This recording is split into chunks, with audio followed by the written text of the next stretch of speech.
Hey everyone, it's been a while. We're all a little bit older and a little bit wiser.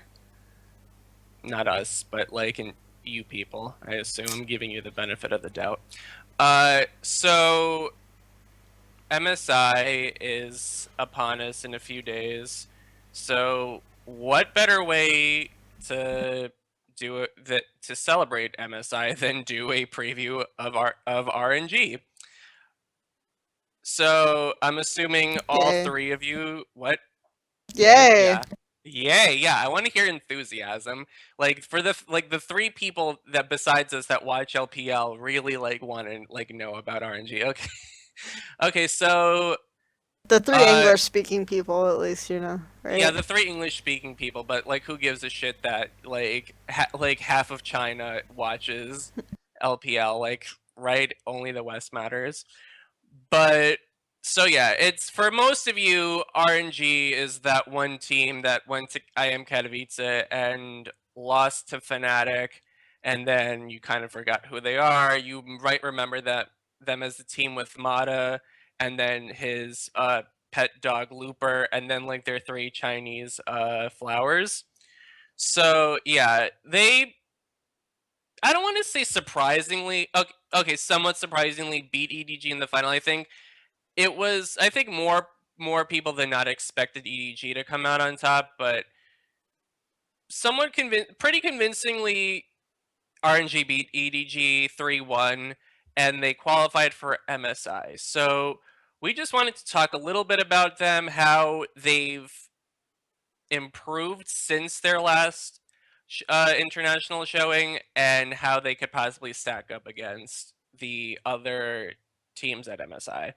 So let's just start off a little bit about that series, EDG against RNG, just like a little bit of a recap. So, Kelsey, why do you think that RNG won? Was it them being the better team than RNG in general? Was it just or EDG just having an off day and RNG capitalizing on it?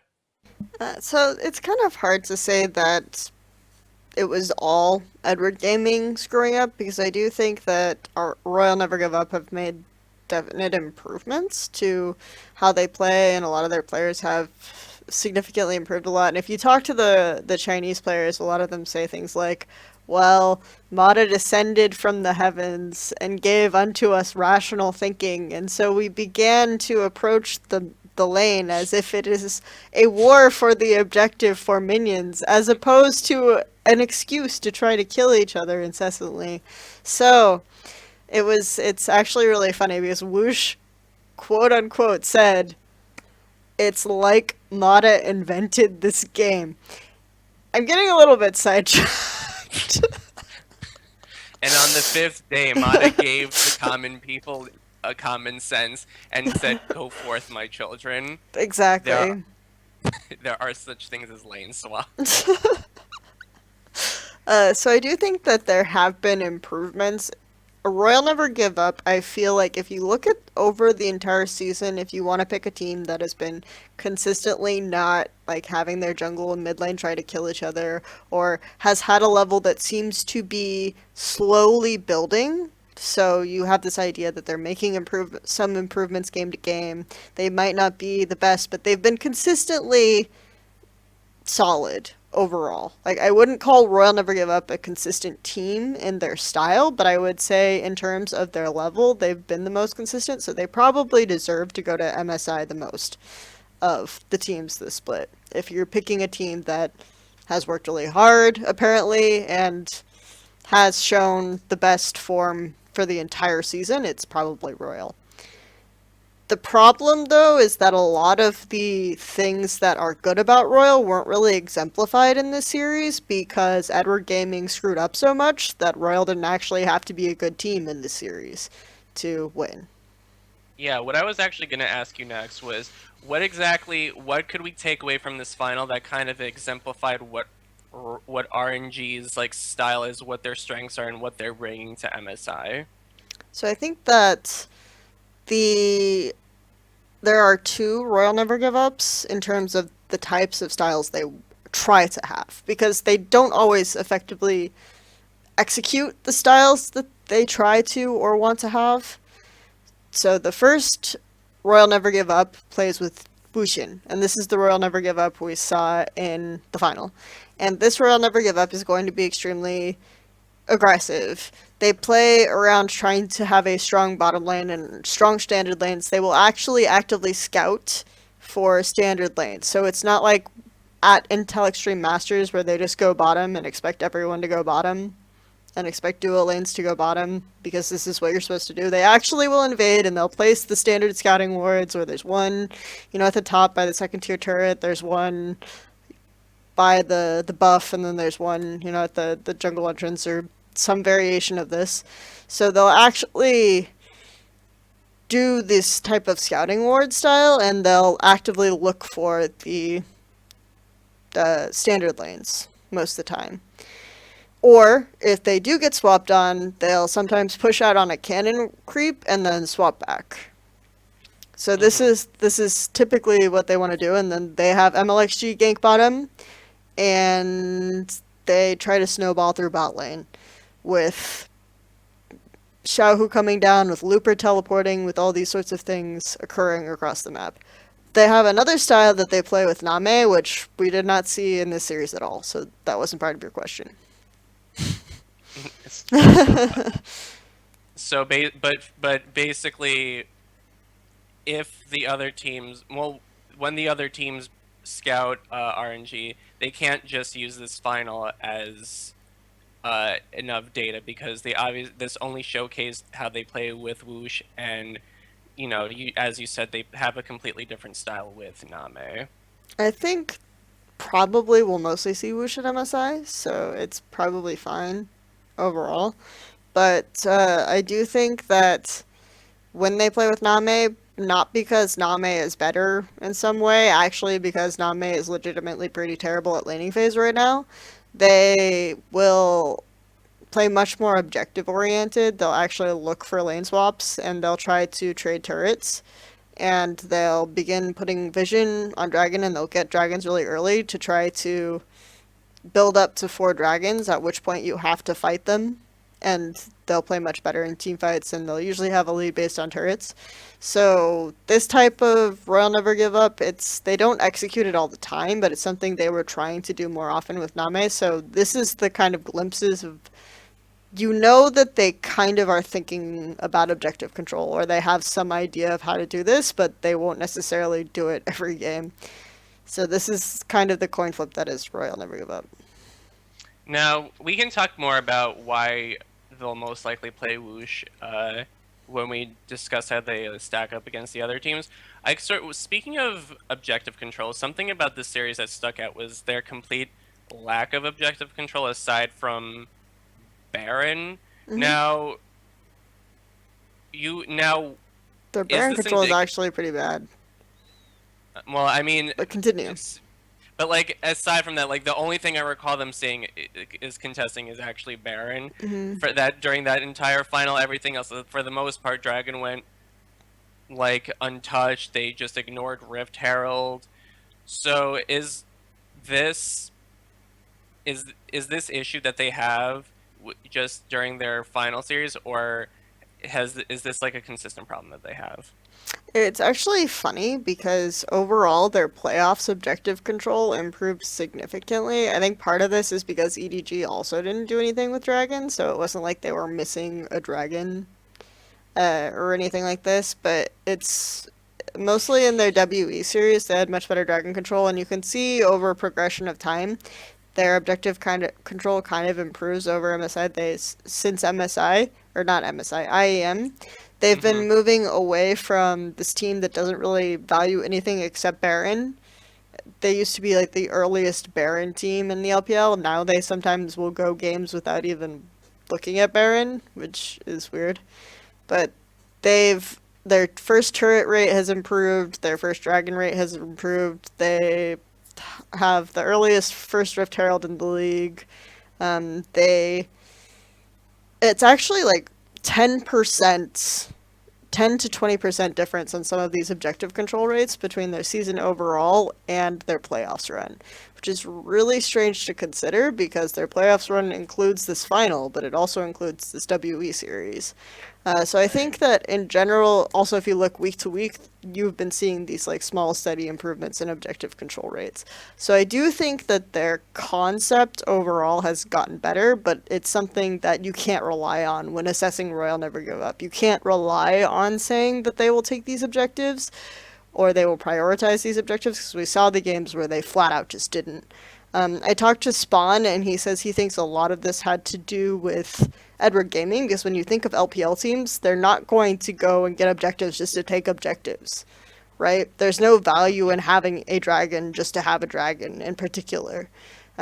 You want to try to get teams to fight you for these objectives, especially in the LPL. Edward Gaming were just fighting them for no reason. They were opting into these bot lane fights for no apparent reason whatsoever, and Royal were winning them, so they really had no reason to try to prioritize these objectives at all. So So would you say that so as a result of, I guess, maybe Edward Gaming not playing to their usual standard, that sort of caused RNG to stray from their standard? I would say that Royal don't really have a standard, but You sounded so like skeptical. well, because you can see instances where they're better. You can see instances where they're doing things that a lot of people objectively consider, oh, this is rational, this is good play. But then they have moments where they just, we're gonna party in the bot lane, guys. It's cool. So So there isn't really a standard of Royal. It's like there are moments where they're good and there are moments where they're not. there's just like a larger disparity of like what's considered a good game for Royal and what's considered a bad game for Royal. Right. And another thing Spawn said when I talked to him, when I did an interview, which you can read in full on thescoreesports.com, We'll link that at the bottom. is that he thinks of Edward Gaming as a team that plays between a 7 and a 10, Mm-hmm. and Royal as a team that plays between a 5 and a 10. And Royal maybe played their 8 or their 9, right? And Mm-hmm. EDG just played their 7. So, Hmm. I mean, that's an interesting way to think about it. I wouldn't say that Royal played their 9 or their 8, but I mean, How would you rank their that performance on a scale? on a scale of we're going to tunnel vision Baron and actually not doing anything in the early game to uh, really clean rotation base play that we've seen in the first two games of their WE series and their IG series before the end of the season, I think I don't know, probably a 5 or a 6, maybe. It Okay. was all I right. It mean, was like halfway in between. It was they played stronger lanes. They obviously have a good concept of jungle control and mid lane control, which I think right now is extremely important in the meta. So even if they're not having like amazing objective control or awareness in this regard, I think that they understand that something that's really important right now in the meta is pushing out the mid lane so that you can invade the enemy jungle and have the stronger jungler in the late game. So I think that this is what Royal understand, and this is what they abused most efficiently against Edward Gaming, who were visioning bot lane, and Pawn was. I don't know what Pawn was doing. I never honestly know what Pawn is doing. But this is, in this particular meta, that's punishing for Edward Gaming. okay. So basically, it's fair to say that if people were looking at this series as like a typical RNG game, it could possibly backfire on them because they've had cleaner games than this. They've had games with much better objective control and like controlling the pace of the game.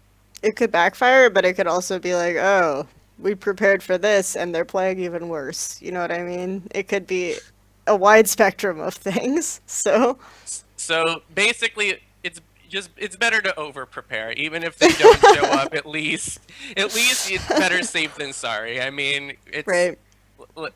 come on, guys. All right, so let's.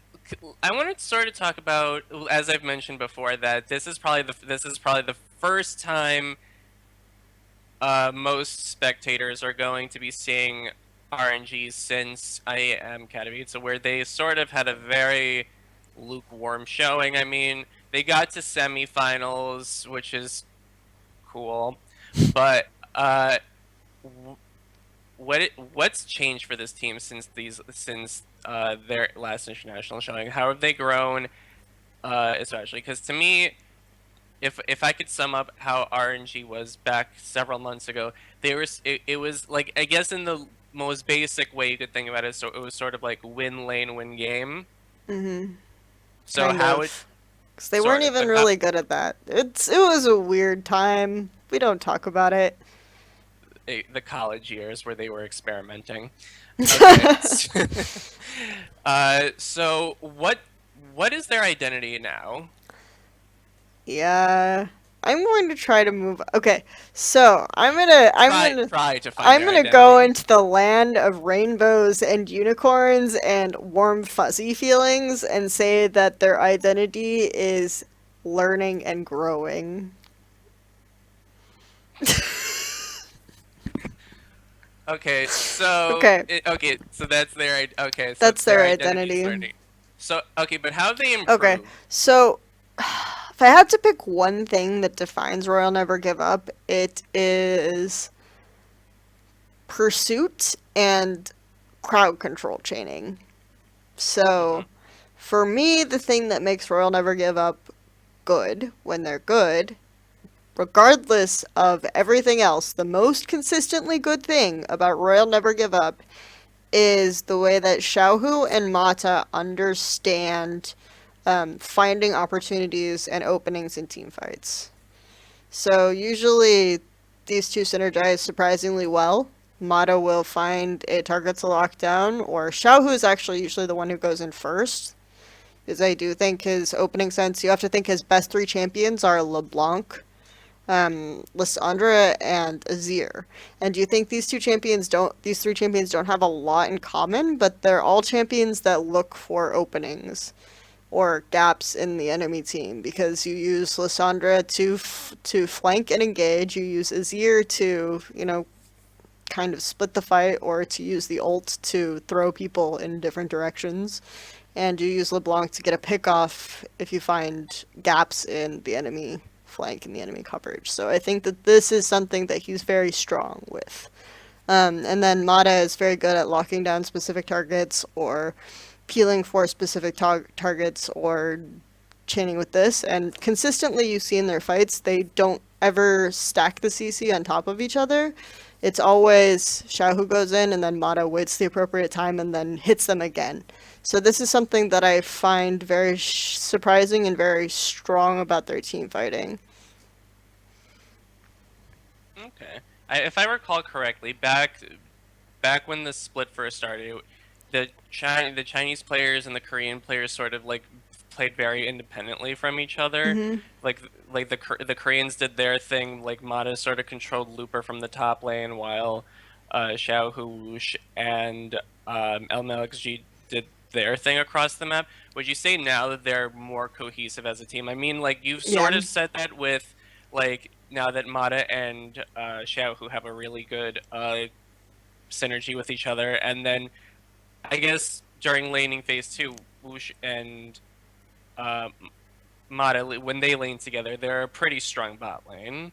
I mean, Mata has gone from being the player that Vici openly have said they kicked now because his personality is not good and he didn't want to work with the Chinese players to someone who openly kisses Wushin on the lips on stage. So, this is something that happened.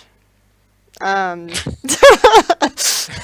there are so many memes about how Mata is too friendly right now, but Rehab does wonders. I might put some up during this rant. No, so I think that this is something where Mata is much more invested in this team than Vici. He Hmm. made some comment when I interviewed him, like, Actually, because he when he did an interview with journalists at the start of the year, he said, I don't really, I'm not gonna win Worlds, but maybe if I won an LPL, that would be nice." And I kind of asked him, because you mentioned Imp and Pawn and how they won LPL, and you thought maybe is there something competitive between you? And he said, "Actually, when I joined RNG, to be completely honest, I didn't really care if we would win LPL. That wasn't really part of my thought process. But then I started playing with them, and I was like, hey, this team can win." And so that became my goal to get to the final. And then if we get to the final, we'll win. So it's just like this very nonchalant attitude. But then he's like jumping up and down and practically hugging MLXG's ribs and breaking MLXG's ribs when he hugs him, and it's really weird to see Mata like this. Like, to me, my mind is completely blown by the way he behaves on stage. I don't really understand this guy. He's very. Tranquilizers do. It's like enough to like put an elephant to sleep, but for Mata it's enough to like tame his wicked soul. So it's like he legitimately gets along with the players, and it's not so much that I think friendship is magic or anything, but just the fact that Mata has shown this extra willingness to work with this particular team and to actually teach them things that I think is like, at the end of every match, you see Mata in the corner with the Chinese players and the translator having the Mata pep talk. You know, everyone knows this is the, like, all the journalists know this is the Mata pep talk, okay? Don't bother them. They're having their Mata pep talk. So. Well, speaking of him, you know, we no, like I know, like we like to like he's a very almost he's a very polarizing figure in the League of Legends scene, just based from like what we know about him. But you've actually you said this earlier, how like they almost idolize him, but it Hmm. seems like he is like when he's not like being really negative about his team and he's willing to like when seeing like there's something worth investing his time into. What do you think they've like what do you see that the Chinese players, I know they've actually openly admitted to like him like teaching them things about the game that they never knew like were Hmm. a thing, but what do you think that his presence on the team has like bestowed upon them? Uh, More stability.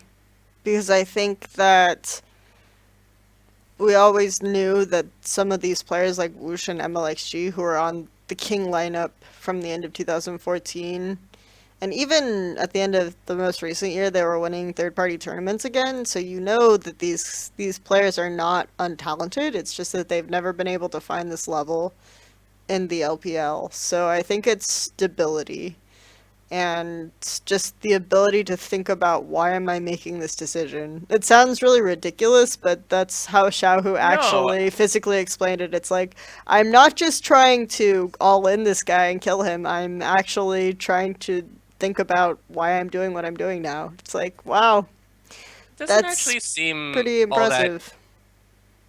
Yeah, it is impressive. That's what I was. It doesn't seem all that ridiculous to me. It almost sounds like that story where, like, the veteran player comes in and you see all this young talent that with so much potential, but they can't like, they can't grasp a hold of it. Like they have good showings, but they don't know why they're good, and he's sort of like their mentor, and he's like, okay, well, this is why you're good. This is why you can't always be good, and I'm going to teach you to be good more often. Hmm. So So, it's a very heartwarming story. It's oh yeah. very It's very rainbows and unicorns. You can see how, but the thing is that they're still going to get destroyed. So, moving on. you and negative Nancy. No, but I think that I am glad that these players are getting more international experience, because I think you have to kind of realize that China right now in the LPL is really unstable. There isn't a lot of, I guess, confidence from the players in some of the top teams who have been to the international tournaments. A lot of the top teams have had a lot of internal issues, probably pegged on by the fact that they aren't necessarily doing super well, and also all of the money and everything else. But this idea that some of these players who are going to be around when a lot of this turmoil dies down are benefiting right now and getting international experience, because these players are really young, right? MLXG, Xiaohu, Whoosh. These are players who will get something from that and they'll hold on to it for later and actually improve from. So I think that it's good that they're going now instead of a team like Edward Gaming who a lot of their players might retire at the end of this year, you know? So, No, fair enough. I believe, wasn't it like Vinci's owner or something, or Vinci's manager saying like the whole reason of getting someone like Mata is like to help like this talent grow within like the next few years? yeah, Vici Gaming's manager said that, you know, I want Mata to teach my players how to play League of Legends. And Mata didn't really want to teach those particular players, it seems, but But I he's mean, alright with Royals players. technically he's doing what Vinci's owner wanted to do, just like with a different team. Right. So, So technically, it was an investment. He just I tried. wasn't the one getting the I pay, the tried to get Mata to comment on MLXG style and what MLXG does, and he's just like, he has a lot to learn. It's like he's not good, you know, but he's getting somewhere. He's got a ways to go. I feel like Oh, like it's sort of just like Mata will give him like the star, like here you go for effort. here's your rib crushing hug, but you actually suck. It's just like I appreciate the you trying. You like here you get your grade for participation. But Something like this. let's try again. Let's try harder next split. I said next semester. Next semester. Basically, they actually, so I don't know if I you mean, this is like modest school for talented but stupid Chinese players. I don't know if you've seen the shorts that were between the games. I They didn't. made one for Edward Gaming, which was this super awkward and creepy Mako and Deft like love story, which it's awkward to watch to be honest. And then there's someone actually made a comment because Deft's parents came to Shanghai to watch him in the final. And it's like they played this short, which is basically implying that him and Mako are gay, like pretty heavily. So you just have to wonder what his parents are thinking at that moment.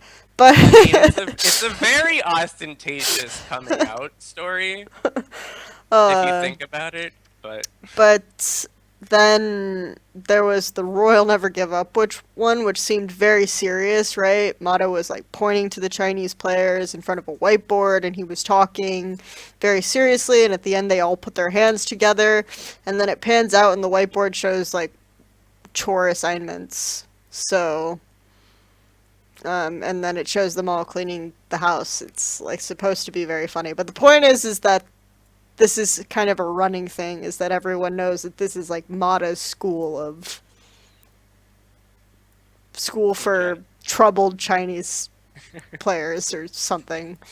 God only knows. Chinese degenerates with good potential for playing for being good at League of Legends. But what's really funny is Xiaohu was always supposed to be like this prodigy mid laner, right? They were waiting on him last year to come into the league. They promoted him directly from a TGA team to the LPL on GAMT. He had to wait 2 weeks before he could start because he was underage, and then he came in and it was like, oh, he's good, and then he's not, and then he's good, and then he's not, and then whoa, he can like totally solo kill this guy with Lucy in mid. But what does that get you really? Nothing. But what does that mean? Yeah. Uh, So, okay, and now to me, he's probably the second best mid laner in the LPL because he has this consistency quality to him that he never had before. okay. So and you think Mata was definitely the catalyst to help him At grow it least this is at the very least. this is what Xiaohu said. So I mean, he could be lying, but He I could mean, not be lying. yeah, he could also not be lying. Or he everyone on the team seems to suggest that a lot of their stability and improvements are sourced by Mata, which makes you wonder why they have a coaching staff, because no one seems to want to give credit to the coaching staff except for when you ask, why is Name playing this game? The coaches decided that Name would play. Why is Woosh playing this game? The coaches decided that Woosh would play. That seems to be the only function that they have, and everything else is Mata. I'm pretty sure that that's not completely true. I'm pretty sure that the coaches do part of this, but everyone gives a lot of credit to Mata, so. So if Mata is like the teacher of like his little school, then the coaches are Name and Wush's parents that demand that their kids participate in the activities. Okay, like everyone has a role to play. I'm like I'm really like crafting a story here in my head. It's really nice and wholesome and not at all like dark and twisty. Not at all covered with money and scandal and. Not yeah, that doesn't exist in China Okay, in so my. But anyway, okay, so let's actually get to like the very heart and soul of the end point of this video finally, which is MSI and how they stack up against the other teams. Now, a big thing about this meta right now is strong jungle and mid synergy. As you mentioned before, you know, getting control of the mid lane to get control of the opposing team's jungle. Now, a lot of the teams, more than half, I think, yes, have a very strong jungle mid synergy. Example: Faker and Blank, Perks and Trick, um, Maple and Karsa. Maple and Karsa, and now okay, well, and then there of course there's like Huhi and Xmethy, and then like Yeah, I don't. definitely at the top of my list too. You know. Yeah, I mean, like they're also there, and I guess whoever. Who is this other super massive? I was gonna say super bad, but that's a movie with Michael Cera, and it not at all Probably this team. more enjoyable to watch. But yeah, so I don't know anything about their mid and jungle, but I'm assuming it's not up to par. Okay, so the point being Naru is and Naru Stomaged. Stomaged. I watched the games, okay, but I can't pronounce the okay, jungler's name. it's okay. It's Now fun. isn't okay. So now MLXG and Xiaohu are do they how do they stack up against everyone else? So I think Xiaohu has improved a lot, and I've already kind of touched on a lot of this and why I think that he defines how they play in the mid and late game. But for me, this is where most of the strength in this relationship goes. Think about Perks and Trick, and I think that this is very even give and take because Trix does a ridiculous amount of damage for a jungler. Perks is very good at holding the lane. Trick does an amazing amount of farming, and then they are compensated for this by the fact that Kikis is actually really good at teleporting. So Kikis has a lot of the early game pressure while Trick farms. The jungle mid center relationship on Royal Never Give Up, I think, is a bit more Xiaohu favored because I think Xiaohu doesn't get as much lane pressure as uh, some of the other. Let's say Maple. Maple gets a lot of lane pressure.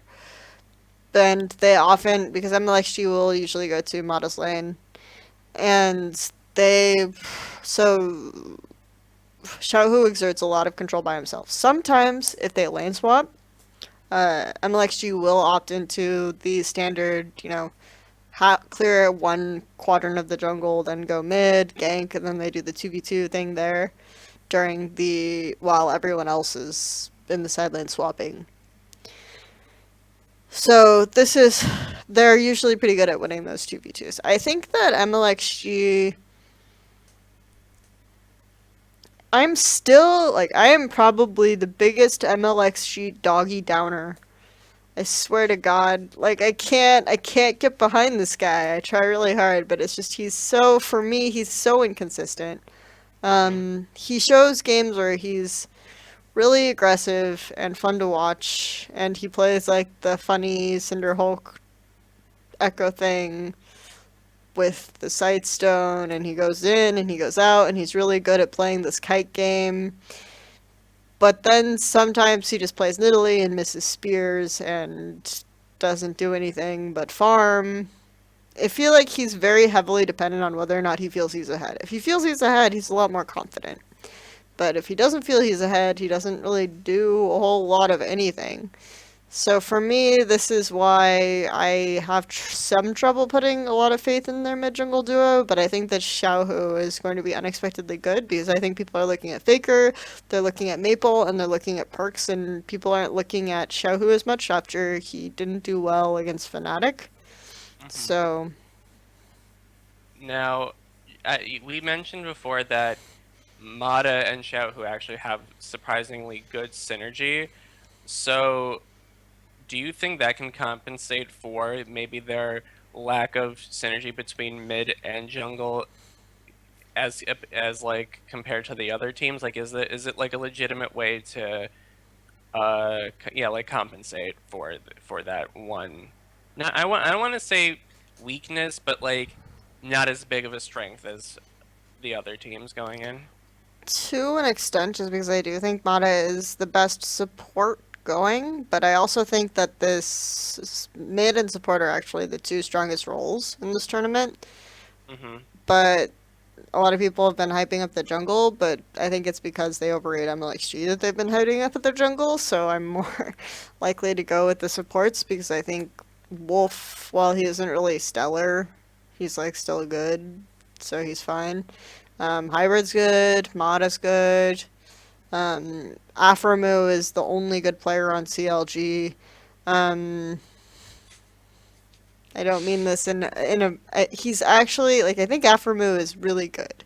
Darshan Mm-hmm. hasn't had a good showing anywhere but domestically where there's no top lane talent whatsoever. So that's why for me, or against, Flame. No, they didn't play Flame. So he doesn't even have that. Good. Moving on. Darshan doesn't really have a lot going for him overall. So Mm-hmm. I think this is why. Yeah, Aframu. Aframu, Hybrid, Mata, Sword Art is really good. The only evidence, as Emily Rand tweeted yesterday, the biggest evidence to support the fact that Sword Art is a god is the fact that NL exists, and somehow Flash will still win games. So for me, support is really stacked role. So I think Mm-hmm. that support is going to play a really big factor, and Mata may be the best support at the tournament, but still, this might not be enough to. Mm-hmm. Because you need MLXG to be a big force in team fights later, and I do think maybe his tendency to just do nothing but farm might work in his favor a little bit. But he Mm-hmm. also randomly ints into 5 people too, so there's that. Now, let's just go. I'm just gonna go through like I guess I wanted to compare how they can stack up against each team individually, and I guess I'll just do it based on like whatever I see first. I guess their schedule. So let's start with CLG. How do you think that they stack up against CLG? I'm assuming you think they have the favor since your opinion on CLG isn't the highest. It's not that I think CLG are actually a good team. So having bad players or players that I'm not high on doesn't necessarily mean that I don't think you're a good team. I think CLG is a good team, and they beat TSM via team play. They're actually kind of practicing right now against challenger teams, which a lot of teams are not practicing because all they can practice against are challenger teams. So a lot of teams took a break. CLG may be able to show something extra because they aren't taking a break.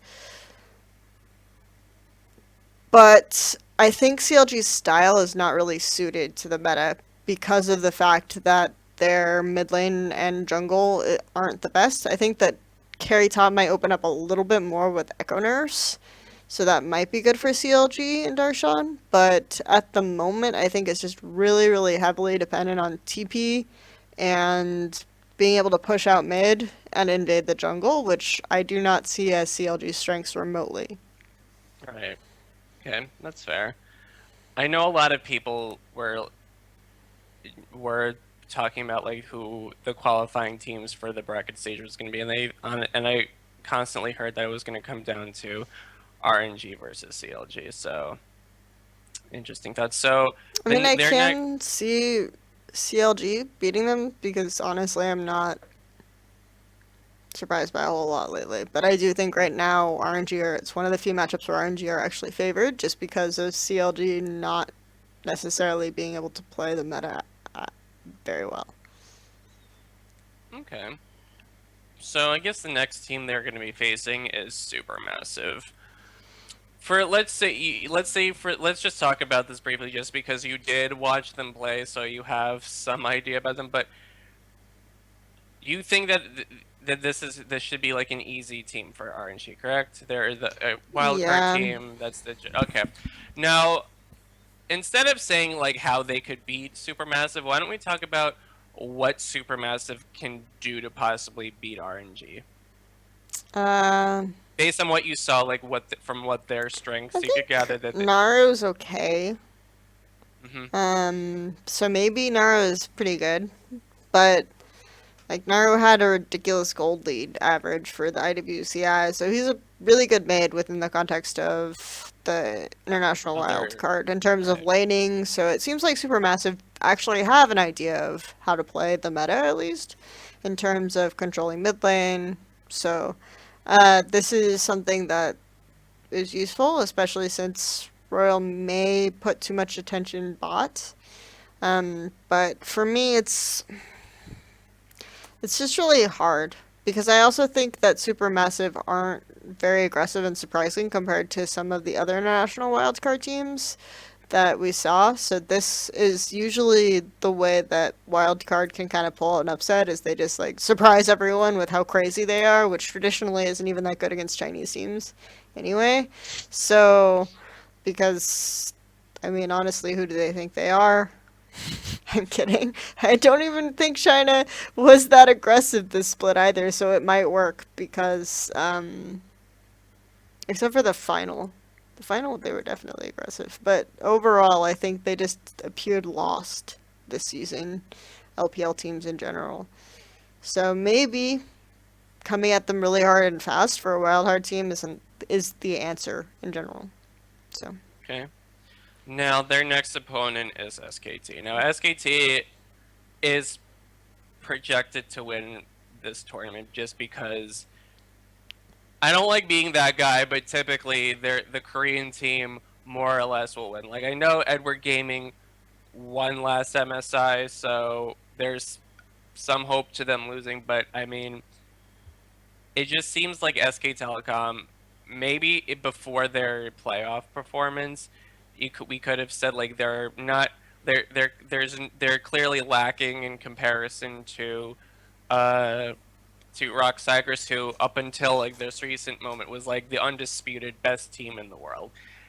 Here, so they pretty much came at Rocks with like what's the term, all cylinders fired, and they they just played really well. They like just like doped their way into. I'm kidding, they didn't dope, but yeah, their performance was pretty spectacular. Now, do RNG have any hopes of beating them? I think that no. Honestly, just no. Just because one of the things that I find very good about SK Telecom is just the fact that they have been able to understand optimal ward placement. So when you do see these jungle invades, they're usually accompanied by vision control. I think one of the best things that Mata has allegedly done is teach MLXG how to ward because he actually does that now, so that's pretty awesome. But just overall, SKT's coordination with placing ward and understanding how to play this game, and also they're much more reserved. They leave less openings because of their vision control for Royal to kind of abuse them with their surprising aggressive bottom lane style. And they won't, if they do go the Name route, they won't play the rotation game anywhere near as intelligently as SK Telecom. And SK Telecom love the Baron baiting thing. Like, they probably got that strategy from SK Telecom. So I just feel like there's not a whole lot of option for Royal Never Give Up here. Their one big advantage if they play their style with focusing bot duo 2v2 is not non-existent because Bang is a really good player. So he's like the one good AD carry at this tournament. Hmm. Uh, just yeah, I don't really see a lot of options for unless somehow Mata can control the lane and make Bang look silly because Wolf isn't as strong as Mata, but that's about all I got. I Okay, don't think that's it's gonna happen. you tried though. You gave the effort is what counts. So then their next opponent is uh G2. Now G2 is another team that you have been following pretty intently just because, they're your European babies. Now, how do they Right. stack up? But like seriously speaking, you like know the strengths and weaknesses of this team pretty well. And from I believe honestly believe them to be like the best European team in like a while back, and it turns out that was kind of the case. They would like went through playoffs, convincingly like strong. Maybe their final performance was a little but either way, how do you think that RNG stack up against them? I think that. So I actually had an argument with someone who will remain nameless for the sake of the children. Um, where I feel like Royal Never Give Up and G2's lane swapping is pretty even Mm-hmm. because both teams will maybe get an advantage in a lane swap that they don't pressure super hard because I think G2's lane swap style is very similar to the way Royal likes to play their lane swaps, which is they'll trade the first turret very happily, and then a lot of times their duo lane will back on the cannon wave, um, and then like reswap instead of going to the free lane and taking the second first tier, and then they'll just push up and they'll use the confusion from the top laner if they can get the enemy top laner to be confused because in the Fnatic series, for example, when they did this, Gamsu actually backed twice because he wasn't sure which lane to go to. And they used this to get a wave on Kikis, and they pushed out both sideways and then rotated their duo in mid to get pressure on the tower. And if they hadn't used their trinkets before the first back to get deep vision, they probably could have used that time to get more vision and invade. Because this is the kind of thing that Royal like to do, is they like to use lane swap advantages to get vision in the enemy jungle and invade. Um, so for me, their style is very similar, but both teams will also make errors or not pressure their advantages as well. Because in this particular example that I used, like Gamsu just caught up seamlessly. They didn't use the wave advantage at all. They only got a little bit of damage on mid turret. They didn't necessarily do anything with the deep wards they had placed prior to reswapping.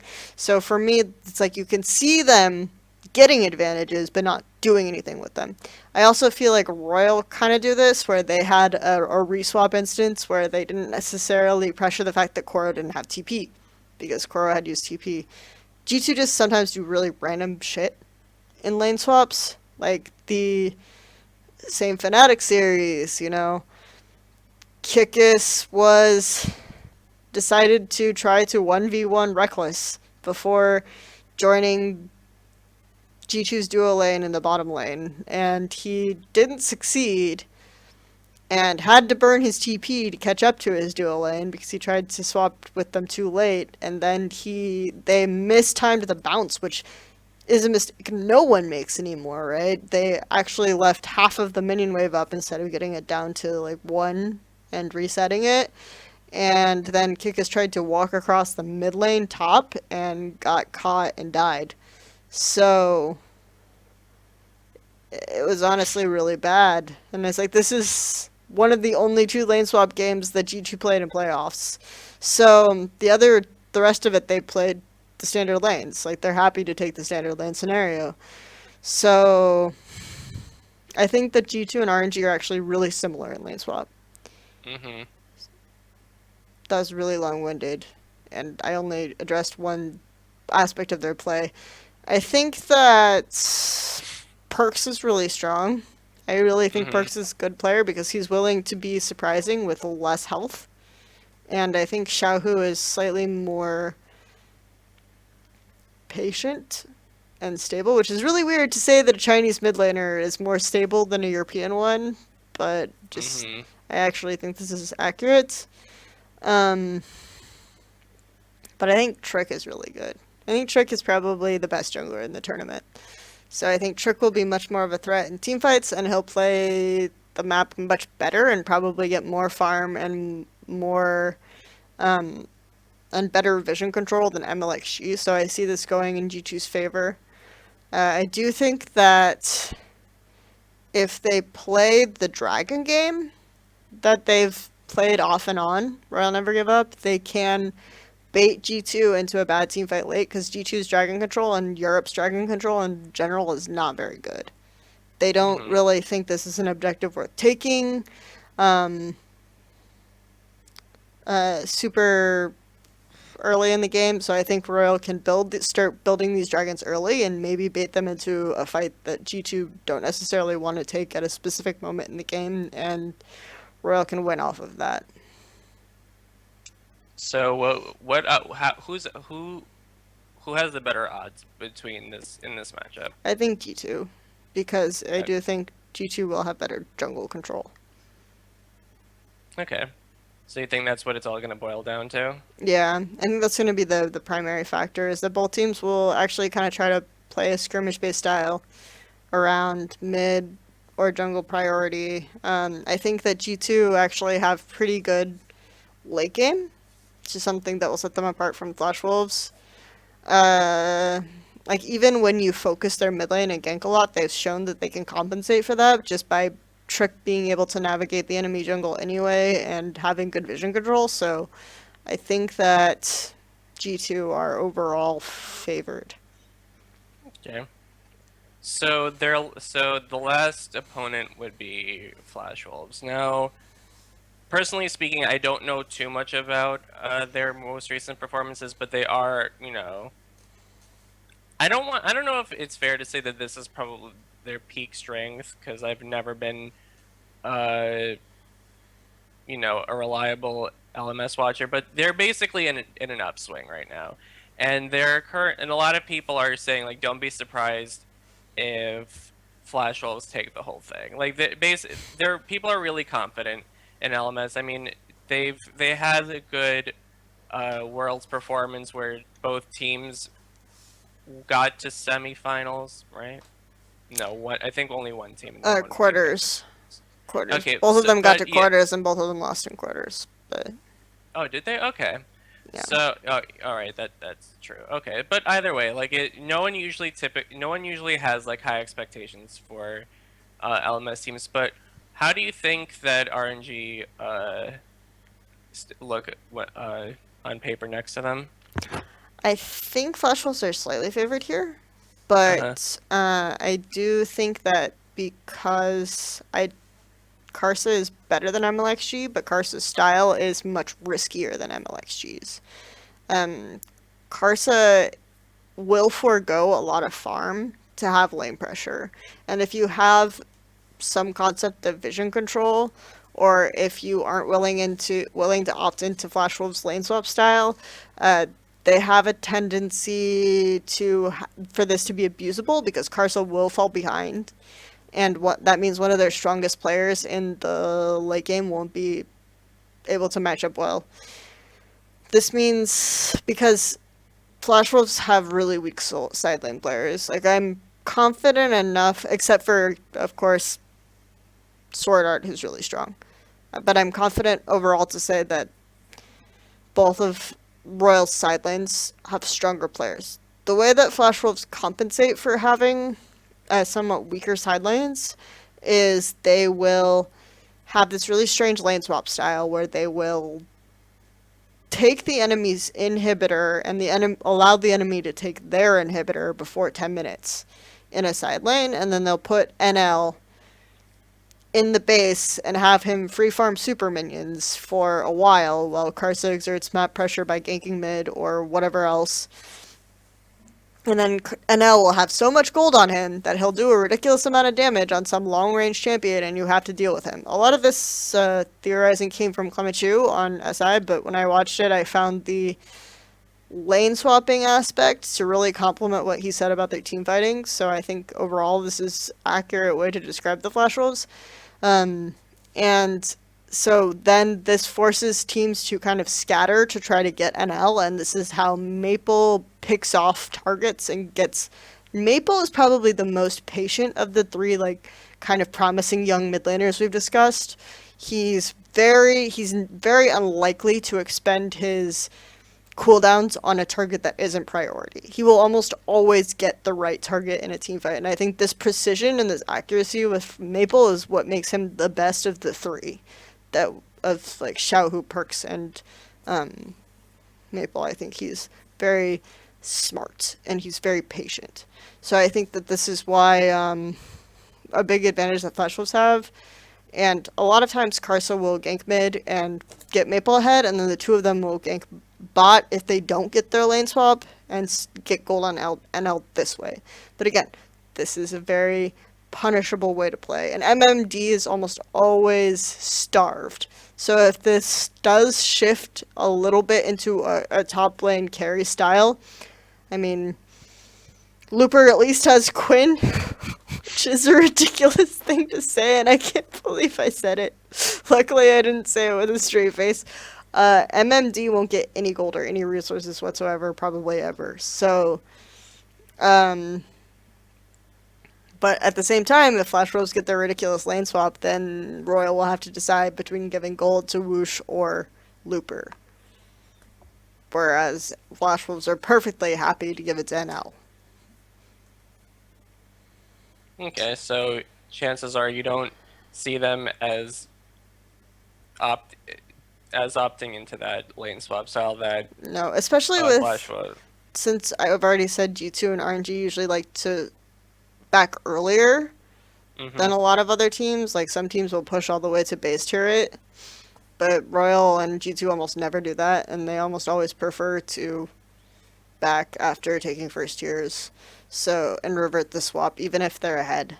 Um, so I think that this is why they won't necessarily get this against RNG or G2. Okay. Now, before I ask you how overall you think they'll place in the tournament, I want to ask you who you think is the one player or RNG people should look at that will possibly dictate their victories.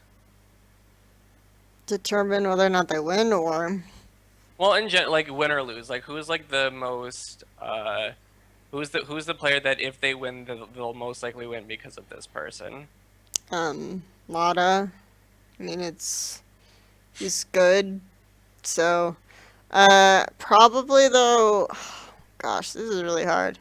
Um, because I think that Xiaohu is probably easily the second best player on the team, and he's going to be a little bit under appreciated or unexpected. So I think that he'll have a huge impact. But at the same time, because the bot lane talent is not good, or the AD carry talent in particular, because I already said I think the sports are strong, Whoosh could be the deciding factor in this event as well for RNG. Okay, that's fair. And then So I feel like I don't even talk about Looper except to meme him. So he is he's got literally the like twin. Mata's summoner spell. So Yeah, he presses D and then Quinn teleports down.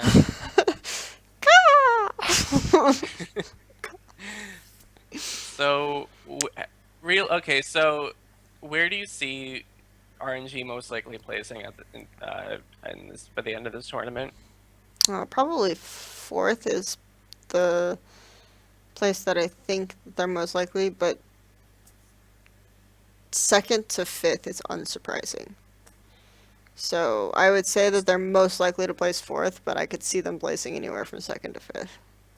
So basically, this all comes back to the fact that their performances are often very volatile. Yeah. Like if they play their best game, they'll easily make second. If they play their shittiest game, they might lose to Supermassive. Like I'm not even kidding. So good Godspeed, Royal Never Give Up. Godspeed. May the odds be ever in your favor. Oh yeah. Just never give up. Like they just literally Just no. never give I up. will say the most important thing about Royal Never Give Up is that they are the only team to go to an international event since last MSI and come home without completely imploding into a fiery pit of doom and destruction. So good job. They managed to bounce back from IAM without skipping a beat. And you ask them, and it's like, oh, what are you planning for MSI? Well, unlike she will say, I think at IEM we were only half of the LPL was only at half strength to what it is now, and Xiaohu will say, we're just gonna go and play, and try really hard. The end. Just say, yeah, that's pretty much good job. That's what I want to hear. I don't want to hear any overblown bullshit or anything like this. Just go to MSI, learn shit, try really hard, pat yourselves on the back, don't implode at the end. This is all I want from Chinese teams at international tournaments is for them to go and to actually play decently and then like decently compared to their actual level in the LPL and then to go home and not implode. This is my only thing that I ask for. So far, Royal Never Give Up are the only ones who have actually managed it. So The bar has never been lower. it's like, yeah, I think we're probably going to get a Chinese team in the final. Like I say over and over again, suddenly last year, yeah, I think a Chinese team can win. And then suddenly, you know what? Don't implode. It got worse. It's Don't like, implode. maybe they'll make the brackets. I think they'll make the brackets. The brackets will be good. And then it's just like, nope, don't That's like a implode. good. That's like a good like thing. Like just make it to the bracket stage and we'll be happy. Yeah, I don't think they'll make it to. No, I think they'll make it to the bracket stage, obviously, because I said I think they'll place fourth. But I don't even expect this from them. I just want them to not implode. This is my only request. What if they take first? They won't take first, But what if they do? but What will you do? cry. Probably not tears of joy. Probably tears of despair that the game has fallen so low that Royal Never Give Up can defeat SK Telecom and nothing actually matters anymore. We'll try to film this and put this on the tweeter if such scenario occurs. All Oh right. yeah. So, and I think we pretty much touched on everything about RNG, right? Yeah, it's fair. Okay. So, are there before we sign off? Are you writing anything at the moment that you want people to know about? I know your G2 preview came out already. Are you working on other ones? Yeah, the Flash Wolves one will be out pretty soon, and the I'll Never Give Up one will come out, and I'll also do a feature piece on Young Buck and G2 and how they work behind the scenes. Not really. Just All right. on Young Buck and G2. Um, that's about it. How about you, Andy? Are you doing anything exciting? Yeah. So get this. I'm trying to weasel my way into a pro team by pretending I'm like an analyst or a coach, and what I'll actually do is just eat their food and sleep all day. That sounds like American 50% of dream. esports teams. So, I'm really like aiming high right now. Like I want to be part of the 50%. good, good, good stuff. All right. So we will. All right. I want to say I don't want to make promises, but maybe we'll try to create more videos once Yeah. the news splits out. No promises. People get busy. Some people are trying to, accomplish their dream of being a freeloader. So, yeah. Hopefully we can provide you with more content. But until then, bye.